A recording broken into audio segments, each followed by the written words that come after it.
Hey guys, welcome to topper साइक्यू। भारत सरकार के लिए बहुत ही बुरी खबर है, मगर साथ ही वोडाफोन यूजर्स के लिए बहुत अच्छी खबर है, क्योंकि आज वोडाफोन ने जीता है arbitration against government in India.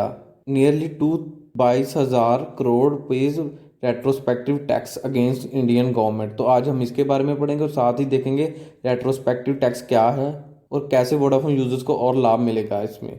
तो चलिए शुरू करते हैं। इस लेक्चर की पीडीएफ आप हमारी वेबसाइट टॉपरसाइकिल.com से ले सकते हैं। काफ़ी लंबे समय से वोडाफोन का इंटरनेशनल आर्बिट्रेशन केस चल रहा था against India due to over tax.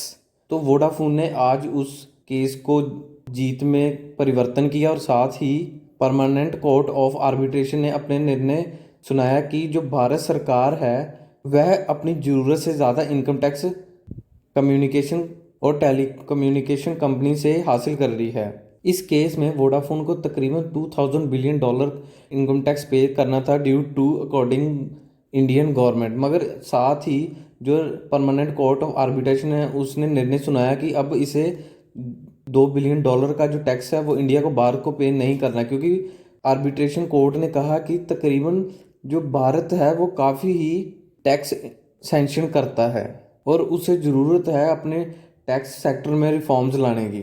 Arbitration court के इसी निर्णय से आज वोडाफोन आइडिया स्टॉक में काफ़ी बढ़ोतरी देखने को, तकरीबन 12% की इंक्रीजमेंट हुई। ये जो भारत सरकार और वोडाफोन का डिस्प्यूट था, ये कितने काफ़ी लंबे समय से चल रहा था। जो कि डिस्प्यूट था तब वोडाफोन ने 11,000 करोड़ का टैक्स बना था नियर 2007 में। और साथ ही वोडाफोन का कहना है उन्होंने 67% और जो कि इंडियन मोबाइल कंपनी से एसेट्स हैं ह्यूस्टन वेम्पोर 2007 में उससे डील की थी। मगर भारत सरकार का कहना है कि वोडाफोन अब इतनी बड़ी कंपनी है कि जो वह अपना इनकम टैक्स पे कर सकती है। मगर साथ ही भारत सरकार ने 2007 में वोडाफोन को एक नोटिस जारी किया कि जिसमें कहा आपको इस इनकम टैक्स को पे करना ही होगा। मगर भारत सरकार ने जो नोटिस था उसे डायरेक्ट वोडाफोन इंटरनेशनल होल्डिंग बीवी को, जो कि मेन इंटरनेशनल हेड कंपनी है, उसको इस नोटिस का पर भेजा। मगर इसी डिस्प्यूट को मद्देनजर रखते 2012 में वोडाफोन ने सुप्रीम कोर्ट इंडिया में एक अपना केस दर्ज किया अगेंस्ट गवर्नमेंट ऑफ इंडिया। मगर बाद में सुप्रीम कोर्ट ने अपना निर्णय सुनाया कि जो कंपनी के रूल्स और रेगुलेशन है उस पर कोई भी टैक्स नहीं लगेगा और साथ ही जो उन्होंने ट्रांजैक्शन की है उस पर भी कोई टैक्स नहीं लगेगा।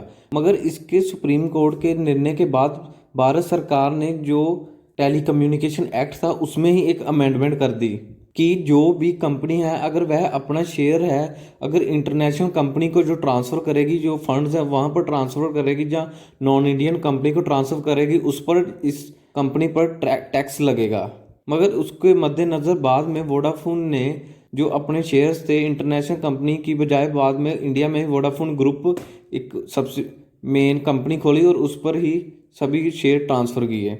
मगर 2007 से लेकर 2013 तक आते आते वोडाफोन का 11,000 करोड़ से बढ़कर 14,200 करोड़ का टैक्स इंक्रीज हो गया। उस पर भारत सरकार ने टैक्स पर ही और इंटरेस्ट भी लगाना चालू कर दिया। और 2013 के बाद फिर वोडाफोन ने चैलेंज किया इस टैक्स को अंडर दी डच बिट। मगर बाद में वोडाफोन ने इंटीग्रेट किया arbitration proceeding against India in April 2014 में वोडाफोन ने इंटरनेशनल आर्बिट्रेशन कोर्ट में इस टैक्स को चैलेंज किया। मगर इस वोडाफोन के मूव को देखते भारत सरकार ने 2016 में फिर से जो 2013 में 14,200 करोड़ टैक्स था वोडाफोन का, उसको फिर से टैक्स पर इंटरेस्ट लगाकर उसे 22,100 करोड़ इंक्रीज कर दिया। तकरीबन 6 साल में इनकम टैक्स डिपार्टमेंट ने 10,000 करोड़ का और टैक्स इंक्रीज कर दिया वोडाफोन के अगेंस्ट। तो इसके मद्देनज़र रखते इंटरनेशनल कोर्ट ने क्या निर्णय दिया। इंटरनेशनल आर्बिट्रेशन ट्रिब्यूनल जो कि हेग में है दी नेदरलैंड्स, उन्होंने रूल किया कि जो इंडिया टैक्स इम्पोज करता है उन वोडाफोन लाइबिलिटीज़ और जो भी उन पर इंटरेस्ट और पेनल्टीज लगाई गई हैं, जो पेनल्टीज हैं वो इन्वेस्टमेंट ट्रीटी एग्रीमेंट के अगेंस्ट है जो कि इंडिया और नेदरलैंड्स के बीच एग्रीमेंट हुआ था।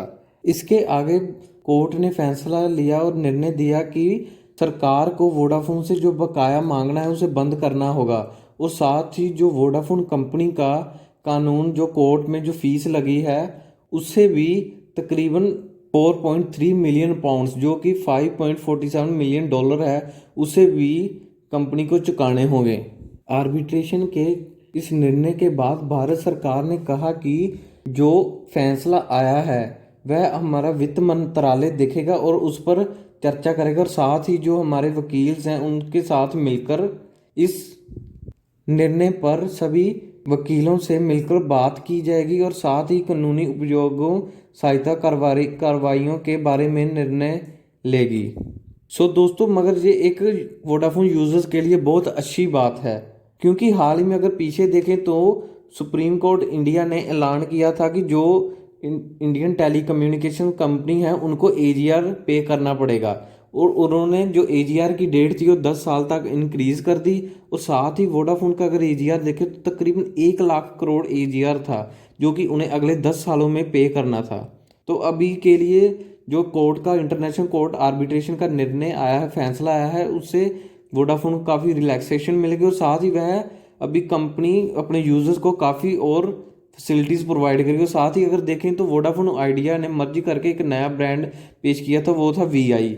अब वोडाफोन और आइडिया का कहना है कि हम इस ब्रांड को काफ़ी प्रमोट करेंगे, साथ ही हम हर एक सर्विस और फैसिलिटी हाई स्पीड डेटा और टेली कम्युनिकेशन जो कॉलिंग होगी वो भी प्रोवाइड करेंगे। मगर दोस्तों, कहीं पर भारत सरकार को भी देखना होगा जो टेली कम्युनिकेशन कंपनियां जैसे वोडाफोन, रिलायंस, जियो, एयरटेल, इन पर जो इतना टैक्स लगाती है उस पर थोड़ी छूट देनी चाहिए। क्योंकि अगर जो 3 4 अब मेजर रह गई हैं, अगर उसमें से अगर 1 2 भी जो बंद हो जाती हैं, जहाँ वो बैंकक्रप्ट हो जाती हैं, उससे यूजर्स पर काफ़ी नुकसान पड़ेगा। क्योंकि फिर जो अगर 2 कंपनी होगी उनकी मोनोपोली भी चलेगी भारत पर, और वह अपनी अकॉर्डिंग जो प्लान्स होंगे उन पर तय करेंगे। So for the time being ये है एंड इस वीडियो का। चैनल को सब्सक्राइब और लाइक करना मत भूलिएगा। धन्यवाद।